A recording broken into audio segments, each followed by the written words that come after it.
All right, what's up everybody, we're back.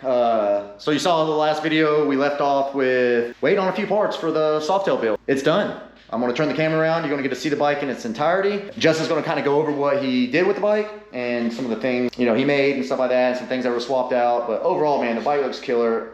I'm hyped, I think it looks sick. You stoked? I love it. Yeah, I rode it like 50 miles Monday. To be honest, it's smoother than my Badger. I really love it. But unfortunately, I sold it before I finished it, which is good and bad, I guess. But yeah, I'm so stoked. It came out great, I think. I love the red and the polish, but we'll go over what we did to it in a second. Yeah, I think what's really cool about the bike is like, it's not over the top, so it at least gives the new owner like the ability to still add his own touches. You know what I mean? Like, yeah.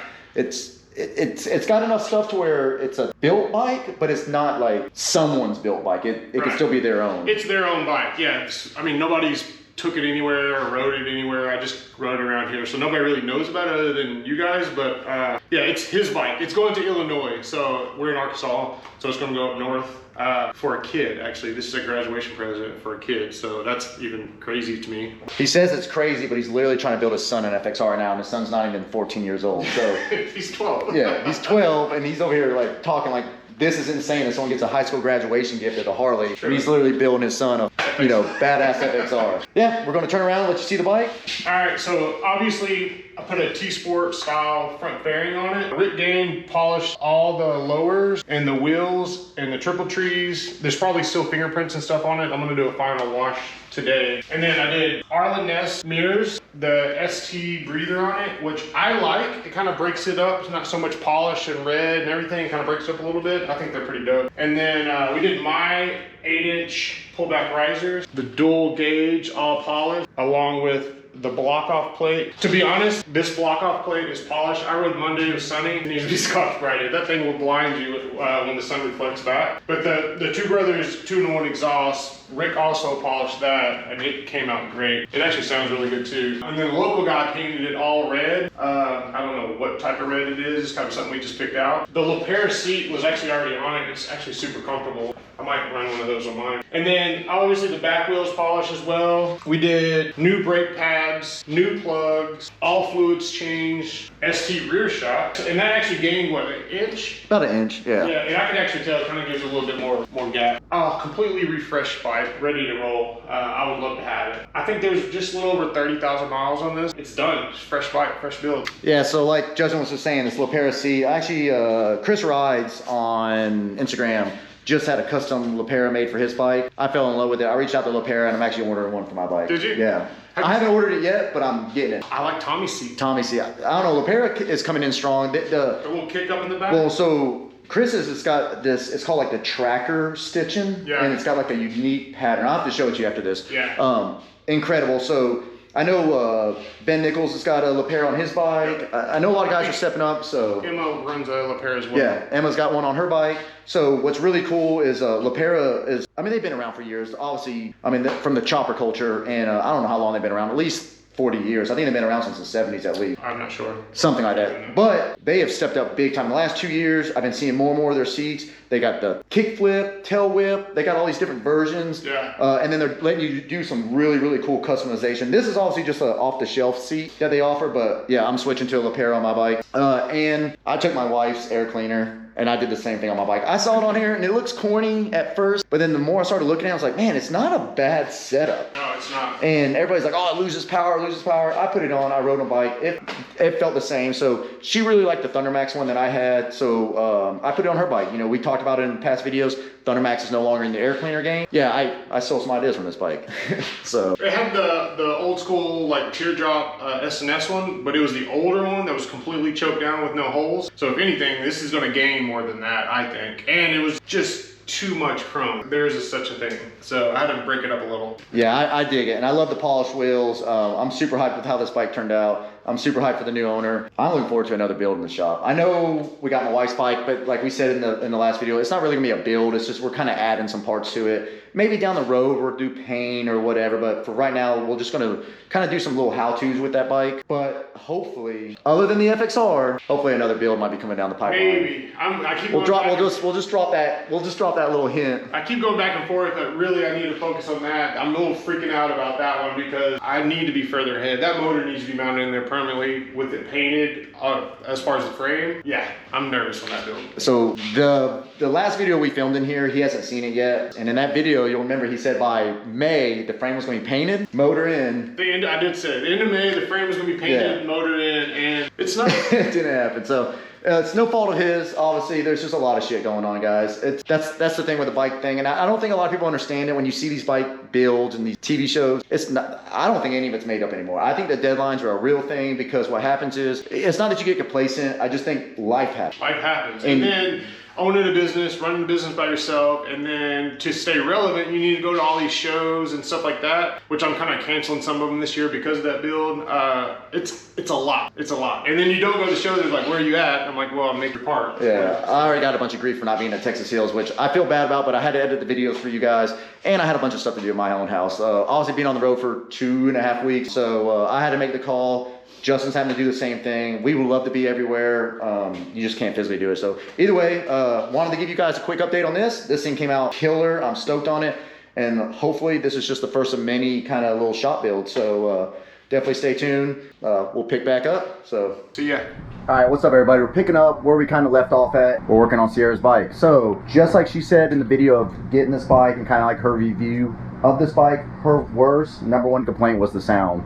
So I think we're gonna go ahead and address that now. We're gonna go ahead and change it out. We got the exhaust, kind of open up the box. Real quick also, we're in my little shed shop, I guess you can call it. I know the sound might be a little echoey. My garage is filled with junk. It's got a project car in there that she's ready for me to be done with. It's got our other motorcycles in there. Had this thing built last year. Just kind of little workbench, bunch of extra spare tools so I don't have to drag everything from the garage out here. Of course, some shelving, the chemical case, little spot to do a single bike, but it was never meant to be kind of a YouTube studio, so the sound might not be that great. Plus I got a little fan running. I did turn the AC off. So either way, we're gonna open this box. You're gonna see what exhaust that she ended up going with. She's gonna tell you kind of why she went with that exhaust, and we're gonna get it on the bike, and then we're gonna let you guys hear it. We were gonna do this video in conjunction with the Thundermax. We're gonna do the Thundermax install and the exhaust, but I think we're gonna give Thundermax their own video, only because I haven't really seen many Thundermax videos on YouTube for the Softail. We're gonna open up the box, find out what she bought. Let's do it.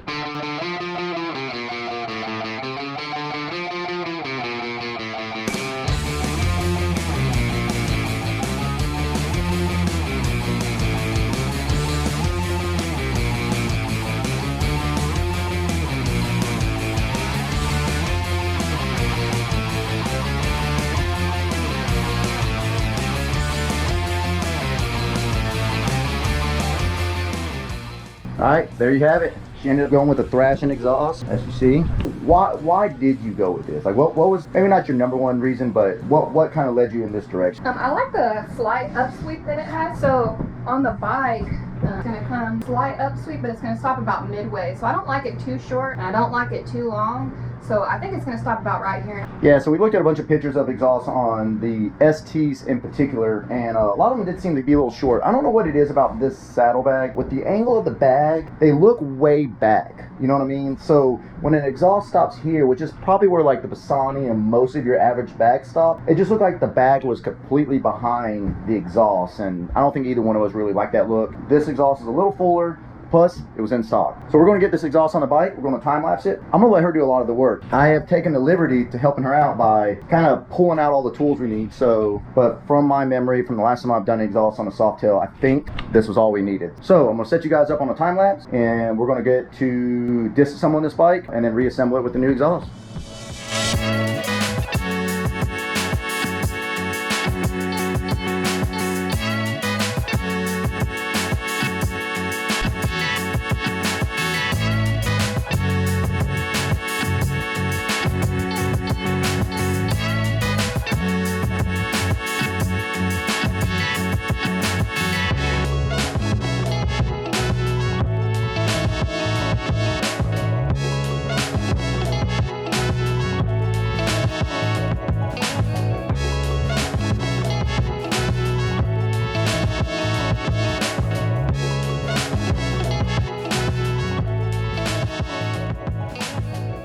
All right, so we got the old exhaust off. You got the bracket, the mufflers, obviously, the head pipe. You do have 2 O2 sensors you got to remove. And then the only thing you have to pull off your old exhaust is there's the actual flanges.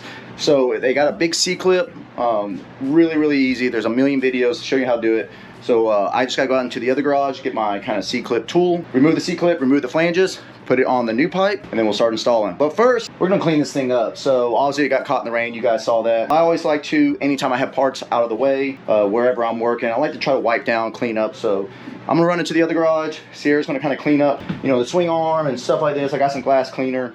Just give it a nice little wipe down, and then we'll get the new exhaust on. I meant to mention earlier, if you do have an ST, you know that the saddlebag mounts to the original exhaust bracket. Most companies offer now a piece you gotta buy. Of course, it's extra cost, but it's the piece for the actual saddlebag mount. Thrashing does offer that. Frame's all cleaned up. Flanges have been placed on the new exhaust. So now, like that, we're gonna get that exhaust on the bike. Let's show you guys the final product. Well, let's get the new one on. Let's do it.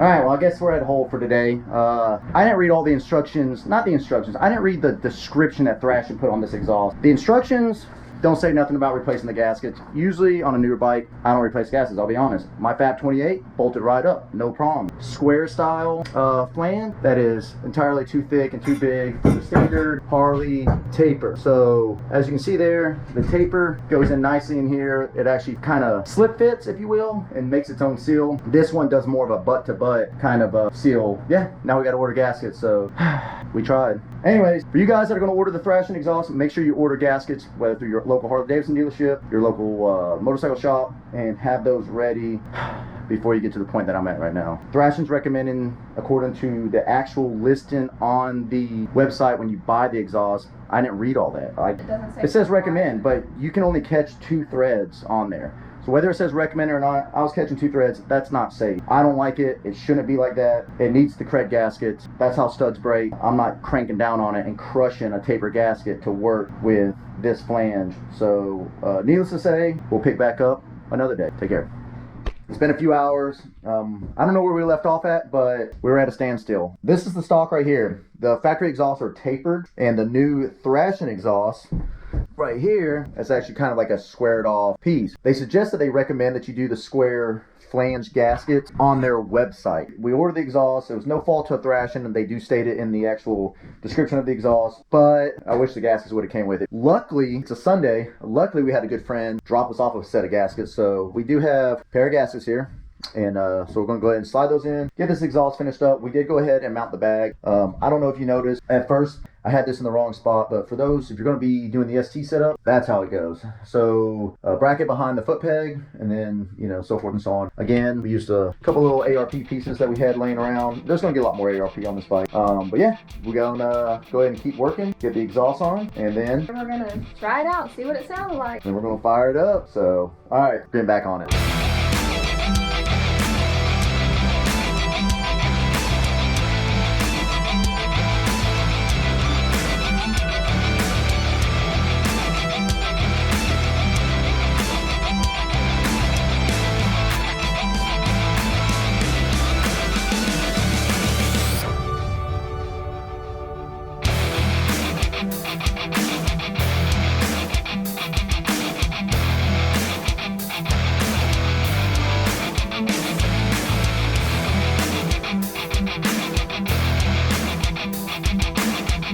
Alright, so Miss Sierra's kind of wiping all the fingerprints off. We're going to start this thing up real quick. We still got to put the foot peg and stuff on, but we want to make sure that there's no exhaust leak. 2 takeaways from this. 1, the gaskets. Definitely frustrating, but luckily, like I said, we had someone local that had some, so no big deal. But 2, somebody made the comment somewhere about the possibility that the O2 sensor placement might interfere with the Thundermax, and I kind of just shook it off. I was like, man, a lot of people are running this pipe, and I don't feel like that would be an issue, but I see what they're talking about.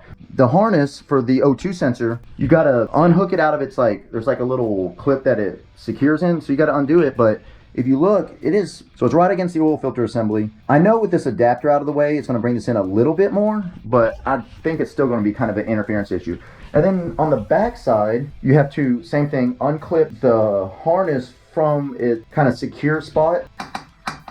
Now it's just kind of dangling out there. So I'm gonna figure out a way. I mean, obviously we got a Thundermax, and I'm not gonna sit here and spend hours on it, but this wire, if you try to get this clip behind here where it was at from the factory, it's stretched. I mean, it's as tight as it can be, like a guitar string from here to there. So you have to keep it on the outside of this. I don't know what you guys are doing. Maybe someone can comment below and say, you know, theirs was different. But either way, the exhaust looks good. I'm overall really pleased with it. I think it's gonna sound great. So without further ado, you wanna go ahead and start it? Should be in neutral.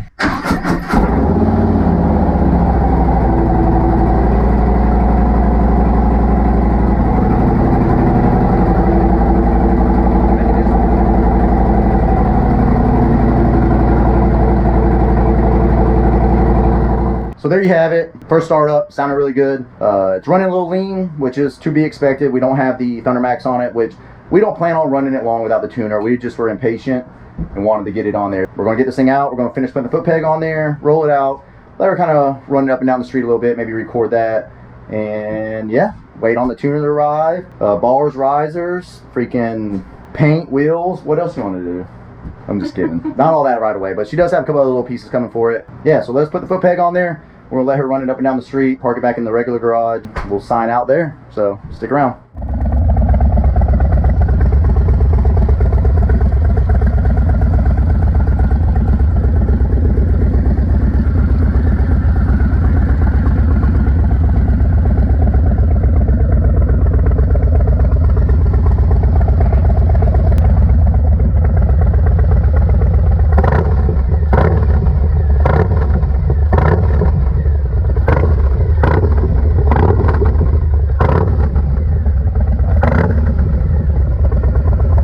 All right, there you have it. It's getting dark, obviously, but what do you think?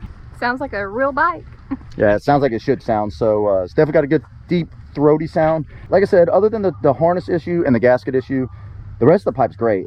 It's a very well-built pipe. The bracket and everything looks great. The ST bracket for the saddlebag looks good. So yeah, I think there's nothing more to do than for Sierra to jump on it, go up and down the street a few times, enjoy it, and then we'll call it a night. Let's go.